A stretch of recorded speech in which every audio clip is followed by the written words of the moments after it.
సాధారణంగా ఆహ్వానిస్తూ ఉన్నాం.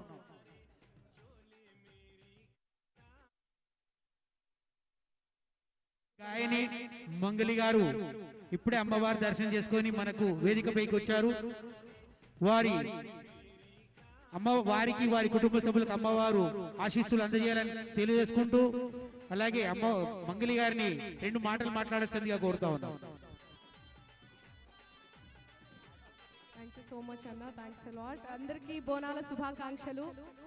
And thank you so much. ప్రతి ఏటా నేను బోనం తీస్తాను, ప్రతి ఏటా నేను అమ్మవారికి సాంగ్ కూడా చేస్తాను, సమర్పిస్తాను నా గానంతో. సో అమ్మవారికి ఇక్కడికి వచ్చిన తర్వాత కంపల్సరీ నేను పాట పాడతాను. సో మీ అందరి కోసం మీరు చూసే ఉంటారు, వినే ఉంటారు, రావమ్మ రేణుకెళ్ళమ్మ అనే సాంగ్. చాలా అద్భుతమైన సాంగ్ అది. పంబాల రామస్వామి గారి తో తీసుకొని చేసినటువంటి సాంగ్. కమల్ ఇష్లావత్ అన్న లిరిక్స్ రాసిండు. సో మీ అందరి కోసం. రావమ్మ రేణుకెళ్ళమ్మ నిన్ను రాజవారలు గొలుతురమ్మ, పాలించరావే ఎల్లమ్మ నీ పాదాగ్రమే దంటిదమ్మ. రావమ్మ వేవేగ పక్షపాతములు లేక నిశ్చయమై జనులు నిన్ను గొలుతురమ్మ, పాలించరావే ఎల్లమ్మ నీ పాదాగ్రమే దంటిదమ్మ. ఎన్ని మాయల దానివమ్మ నిన్ను ఏమని వర్ణింతుకోమ్మ. రావమ్మ రేణుకెళ్ళమ్మ నిన్ను రాజవారలు గొలుతురమ్మ, పాలించరావే ఎల్లమ్మ. కేటీఆర్ గారిని వేదికపైకి రావాల్సింది కోరుతున్నాం. తలసాని శ్రీనివాస్ యాదవ్ గారిని కూడా సాధారణంగా వేదికపైకి ఆహ్వానిస్తున్నాం. మేడం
బోనాల సందర్భంగా